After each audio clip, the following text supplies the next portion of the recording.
Exploited, the Cyber Truth, a podcast by RunSafe Security. Welcome back, everybody, to Exploited, the Cyber Truth.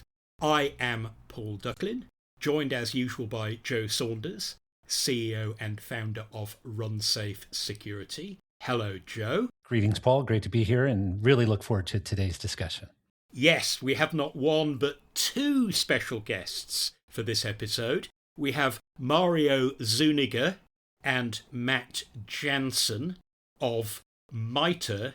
Now, Mario and Matt, you have quite complicated job titles, so I'll allow you to introduce yourselves, and perhaps either or both of you would like to kick us off once I've given the title for this episode by just letting everybody know what MITRE is and does. Certainly for some of our listeners outside the United States, they might not be entirely familiar with that. So the topic up for discussion today is a really fascinating one. It is the invisible attack surface, cybersecurity for embedded systems. Mario and Matt, over to you to tell us a little bit about MITRE and what it is doing about embedded systems these days. Thank you for that wonderful introduction. My name is Mario Zuniga. My role at MITRE is very lengthy. It's called Capability Area Lead for Weapon Systems and Defense Critical Infrastructure. Rolls off the tongue, Mario. That's right. It does. Translates to, in the commercial side, I would think of aircraft, ships, maybe power plant facilities and things of that nature. But I'll let Matt introduce himself. And Matt, can you explain a little bit about MITRE as an FFRDC? Yes. Hello, everyone. My name is Matt Janson with the MITRE Corporation. My job title is Cyber Resiliency Lead. A little bit easier to say. For folks that don't know, the MITRE Corporation is a not-for-profit organization that operates multiple federally funded research and development centers. You might be able to Google that as FFRDCs. So think MIT Lincoln Labs, the Aerospace Corporation. Those are just other examples of FFRDCs. And, we're really here for the U.S. government to solve those really wicked, hard problems. I'll just leave it at that. Excellent. And Mario, it sounds from what you're saying that you are really focused on the kind of systems that are a little bit different from the ones that we have on our desk, like our laptops, or in our pocket, like our mobile phones. Yes.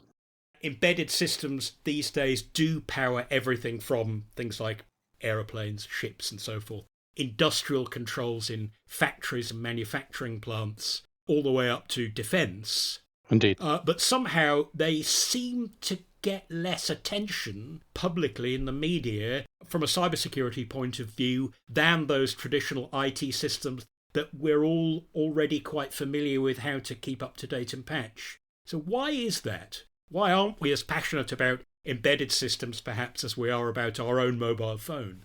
That is an excellent question.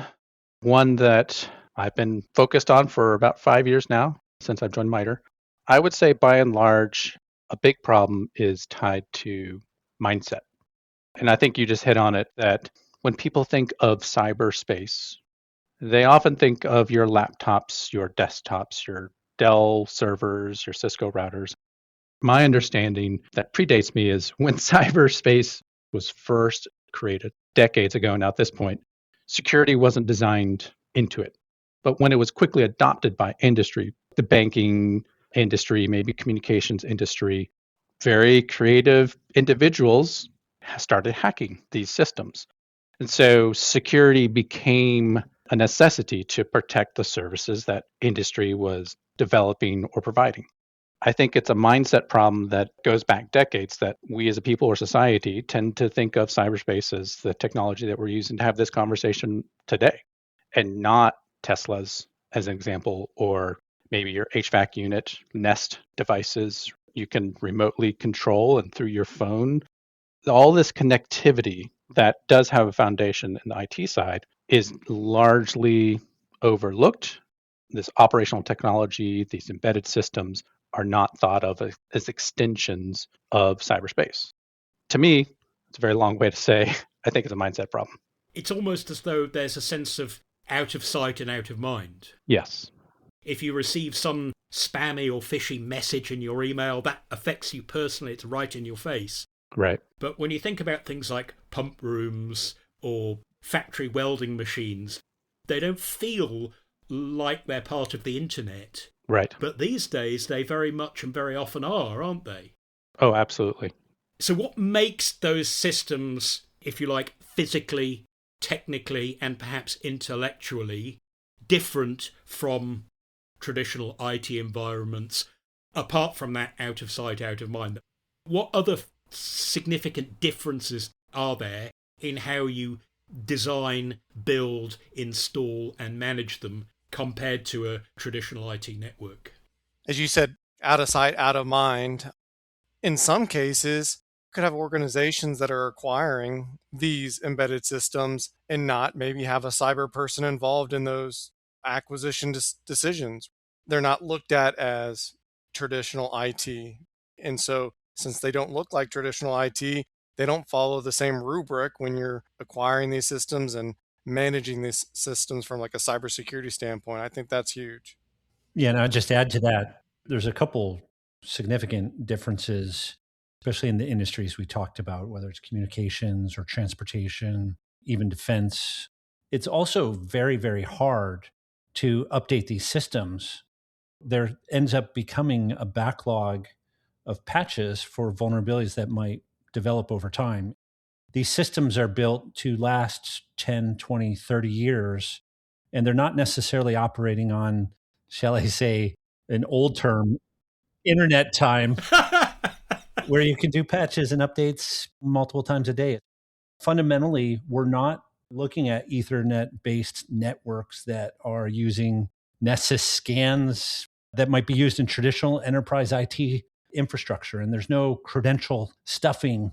The entire framework for thinking about cybersecurity, the timelines, the tools you have accessible, and as Mario had said, even kind of the culture and the mindset, those all factor in to make these embedded systems far different. And Joe, there's a very different set of, if you like, social and legal and even political machinations involved with these systems relating to things like regulation and liability, isn't there? If you think of safety of flight, if you think of autonomous driving regulations, biomedical devices, even if you wanted to update them 6 times a day, you wouldn't be allowed to from a safety concern, which is at least as important as cybersecurity, isn't it? Yeah, the safety concern, obviously very, very important, but even more generally, just across critical infrastructure, you can't afford any downtime. Even taking systems out of operation for a brief time to do updates is very, very challenging. You may not notice it like you would on your phone on a day-to-day basis, but we all know when we lose power, we lose water. These are major, significant, high consequence kinds of events that we take for granted, but are very vital to a well-functioning society. And with that in mind, right, as you kind of look at that CIA triad, confidentiality, integrity, and availability. Availability is king. And I think to Joe's point, not being able to have the funding to have like a production environment to run certain patches and do X, Y, and Z to ensure all these things are safe, but that comes at a cost. Unfortunately, the cost is high. And I guess there's also an issue that for most people who are involved in, I'll just say IT, it's become a world where, hey, you've got to know everything about Microsoft Active Directory and you need to know about Linux configuration and virtual machine management. That knowledge very often does not transfer directly or even indirectly to the way that embedded systems were originally designed and have evolved. It's funny you bring that up because when Mari and I were chatting about training, when we talk about people, if you want to get into this business, you have to have a lot of specialized training. And sometimes that doesn't exist out there. I guess here's the MITRE Corporation plug. But one thing that I thought was interesting when I came to MITRE is they have this thing called the Embedded Systems Capture the Flag, the ECTF. It's pretty new, but they basically work with different colleges and universities across the globe now, actually, to really bring that more embedded system mindset and securing some of these systems. Training, specialized training, and just awareness is crucial. And I'm sure Mara has some things to add to that. IT, like your laptop, is general purpose. It does a lot of different things, whereas an embedded system or an operational technology component, it is not typically general purpose. You have things that are designed to do one, maybe a couple different functions, but they do it really well, repetitive. It's got to be done in real time. Just the design and its utility and its function is going to be very different. So we treat it differently. And I think that's where it started to diverge from a cybersecurity perspective and how do we protect it. Trying to take the best practices of cybersecurity today is not a one-for-one from IT world to the embedded or to the OT side.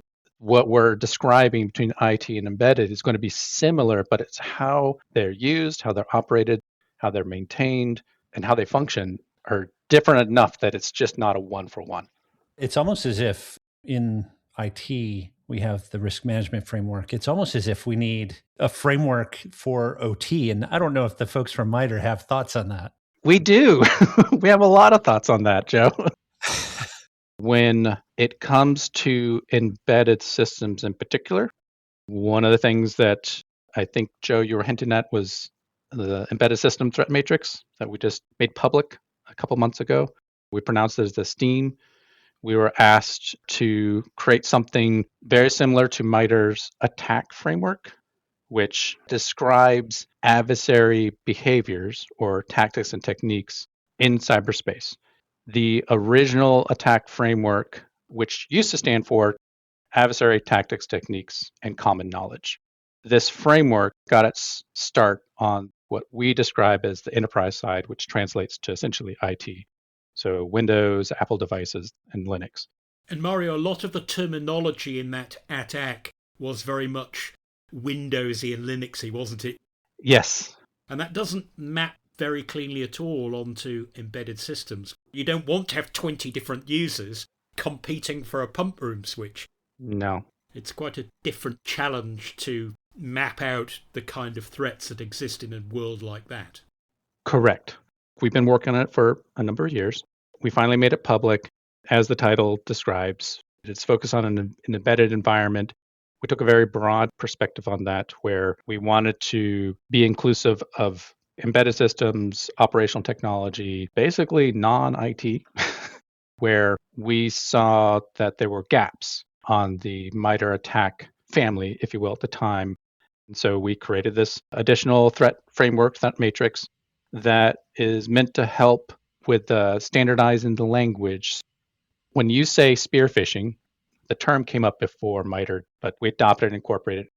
We describe what are the activities that you're going to see in cyberspace that an adversary is doing for spear phishing. Well, we did the same thing for embedded systems. How do we monitor? How do we detect? How do we protect these environments? But we didn't have a standardized industry language. And that's one of the aspects that we're trying to achieve with this. Different technology stacks and then just a different attack surface. And so what we tried to do was put a threat matrix out there to help blue teams, purple teams talk about those different technology stacks and that other attack surface. Matt, do you want to give some examples of things that come into the Esteem threat matrix that don't really have any counterparts in the attack framework? Things that people probably wouldn't even think of as a threat vector in their regular day-to-day IT life. Mario can definitely give you better examples, but I will say that as we talk about that embedded environment, the adversary is going to have to adapt to have some sort of impact. When you look at the threat matrix, it's very important to look at those initial access vectors because you might find yourself looking at an air-gapped type system. Most people think the bad guy in air quotes can't get to my system because there's an air gap. That's not completely true. And so knowing where the bad guy can potentially get initial access is important. And then once they're in that embedded environment, how do they potentially laterally move using certain tactics and techniques? And I think this is my ploy for Mario to kind of come into play and talk about those descriptions within Esteem. Unfortunately, he must have panicked. He was so worried about OT that he suffered an IT disaster and dropped out of the call. Joe, I know you have some good insights and knowledge about how embedded systems and cyber physical systems kind of are often semi-invisible. Well, I want to point out maybe a difference in what's available from a exploit prevention perspective. It may be true in some operating systems, in some compilers, you have access to things like address space layout randomization. However, in real-time operating systems and certain compilers, you don't necessarily have the ability to add defenses in for what are fairly common vulnerabilities in embedded systems. And those are memory-based vulnerabilities that, if targeted, of course, could lead to taking down systems or using a device for a different purpose than originally intended. And so there is a tremendous need, not only for the safety reasons and the security reasons, but really just to maintain a well-functioning set of systems to protect these devices at runtime. And I do think the considerations there for how you do that in embedded systems is unique compared to traditional IT as well. And in particular, having defenses built in to prevent exploitation at runtime is one of those key areas because of the quantity of memory-based vulnerabilities that exist in these kinds of systems, given the nature of the languages, the compiled code that's used. And yes, we may be using some compiled code in enterprise IT, but the languages are often scripting languages that don't necessarily have that same attack vector. So I think the general principle I see is, how can you reduce the attack surface on these embedded systems, in these networks, in these OT environments? And one way is to eliminate the memory-based attacks in these systems. So that's what's known as RASP, isn't it? RASP. And that's where you actually build self-protection into the program itself without making significant changes to it. Whereas in IT, you might just wrap it in a layer of EDR software, wrap it in some behavior blocking software. But on real-time systems, A, you probably don't have the memory to do that, and B, you probably won't get the regulatory approval for the possible impact that could have on the real-time correctness of the system. So your proposal is that this can and should often go into the software itself so that it performs in the same way that it used to, with the same sort of runtime guarantees, but in a way that makes one attack against one device unlikely to work against any other, thereby outfoxing the attackers, if you like. I do think outfoxing the attackers is a great step.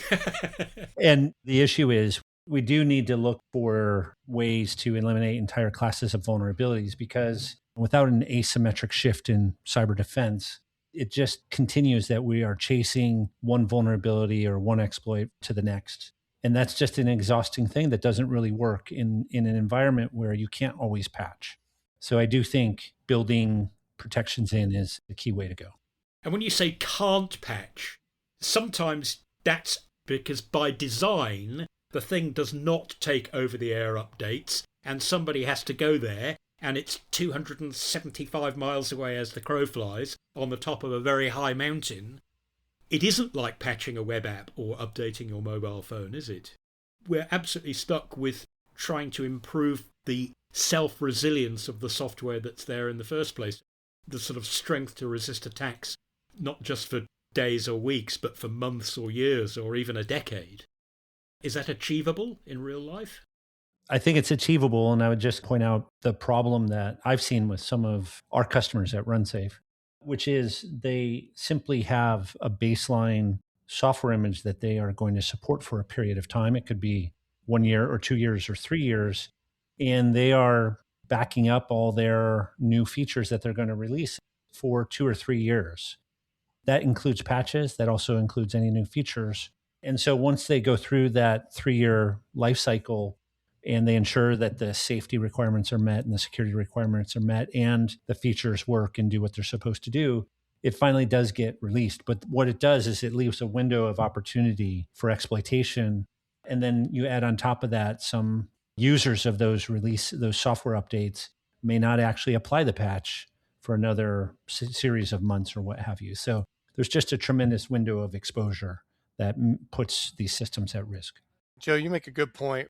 This is always our bumper sticker statement, but you can't patch everything. You can't detect everything or monitor everything. And so you really have to make those risk-informed decisions. Some of these systems are mission critical or safety reliant. So Matt, do you want to say a little bit about getting into cybersecurity resilience rather than just depending on prevention? When so much of cybersecurity does seem to be talking about, hey, buy my technology and just stop the attacks and that will be great. How do you adopt an attitude of resilience rather than just let's hold out our hand and try and stop everything. When you talk about resilience, start building it into your discussions about cybersecurity. You start to talk about, well, I want to do a better job of anticipating a threat. That comes down to better cyber threat intelligence, being prepared for bad cyber risk scenarios. So let's build some cyber resilient attack scenarios and actually let's get our users or stakeholders involved from the very beginning because they may see something that you don't see. I think resiliency comes with interacting with those users and stakeholder community first. You can get into more of secure by design, look at some of the new NIST special publications, 800-160 version 2. It talks about these things of anticipating, withstanding, responding, and recovering, how you engineer those things into systems. My simple answer is it's not always about us cyber people. I really think talking to those engineers, those end users that operate these systems is, in my opinion, like step one. If you've ever been to an Air Force base where the transport pilots are practicing landings when one or more engines are out, the fact that they practice that over and over until they just have it perfectly, so if they need it in real life, is a good reminder that A, practice makes perfect, and B, you have to assume that bad things will happen, but they don't have to automatically be instant disasters. And that is very much a lesson that we can learn in cybersecurity, isn't it? Well, I'm sure you could talk to Maersk and all these other big companies that have had these cyber attacks happen. Yes. The issue I think we also get into is some real world impacts comes down to potential life or death situation. When we talk about Esteem, and there's been some thoughts of us doing some use cases related to boats or cars or other things. There's been news articles about pirate hackers that have taken over ships remotely and actually gotten into their embedded systems in some shape or form by pivoting from the IT to OT environment. Things like that just fascinate me. And I think that if we do a better job of not only understanding our IT side, but then for our attack surface on the OT side, we can start to better identify where those seams exist and where we as defenders can harden our systems, not only right at that embedded system level, but maybe kind of on the network side of the house, or even from the user level. Maybe there's a user defense that needs to be put into place. I think it's fascinating to think about those things because it looked like the hackers were just taking the ship somewhere they wanted, and then the crews had no way to override it. Particularly when you think that their goal is to take over the ship physically and make off with all the stuff. Exactly. To demand some enormous ransom at the potential cost of human lives. So, Matt, there's a big buzz phrase at the moment which is talking about structured threat models. In other words, you're trying to understand the way an attack might unfold in a better described fashion. I'll probably just talk to threat models in general. There's been several threat models out there, and they're all beneficial. You have the traditional one, Stride, that came out, I think, of Microsoft. There's other FFRDCs like Carnegie Mellon that's introduced the systems of systems engineering, risk analysis, threat archetypes, the SARA threat framework, and a few others. They do a good job of describing, hey, GPS spoofing. But how does the bad guy or bad girl do the GPS spoofing or the attack? You really need to think about that how versus what an attack could be. And so to your point about the structured threat taxonomy, what's been great about attack is it's all formatted in STIX 2.1 compliant format. STIX is basically the way that cyber threat intelligence is shared electronically through the globe. And what we've been able to do with Esteem is model it after attack to use that same exchange of information to organizations to help them model potential threat behavior within their community. You can model the traditional IT attack paths and vectors, but now you can go one step further and start doing that both from a cyber threat intelligence standpoint, like, hey, are the bad guys or bad girls trying to attack my embedded systems? And if so, what indicators through STIX am I looking for?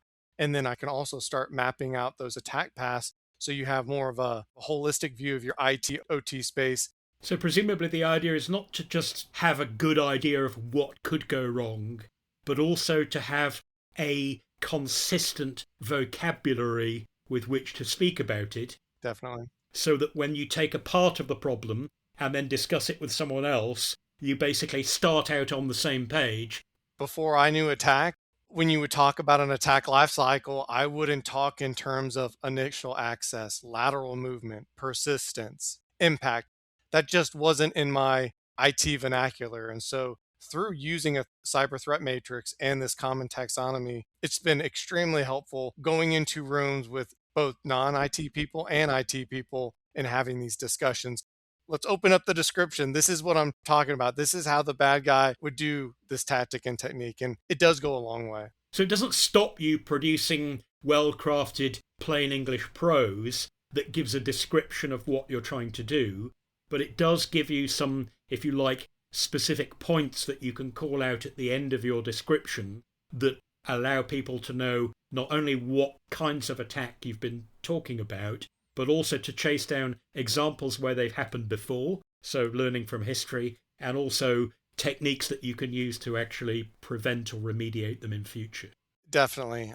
I think most folks right now, if you look at the attack framework and then look at those attack groups, they have case studies and papers based on TTPs. Organizations like CISA right now, they'll put out advisories talking about a certain cyber threat group, and they're known to do these TTPs. You can do the same thing using a Steam.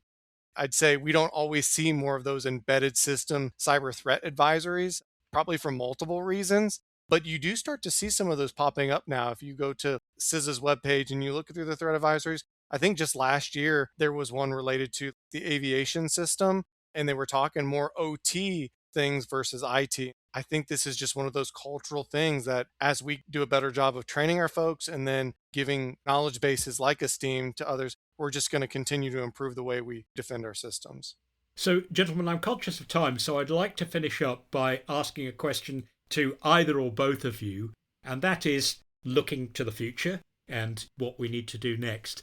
If you want to think ahead, say for the next 10 years of how we develop our cybersecurity resilience in embedded systems, what are the things that people should start doing today if they haven't already? And what do you think are going to be the most important things that we can do over that next decade or so? Stuff that we haven't done before, but probably should have. One key thing is to think about our software development differently, building security in as we build and compile code. One of the lessons I'm taking away from this discussion today is that even with Esteem, there's kind of a framework for us to step back and think about it holistically.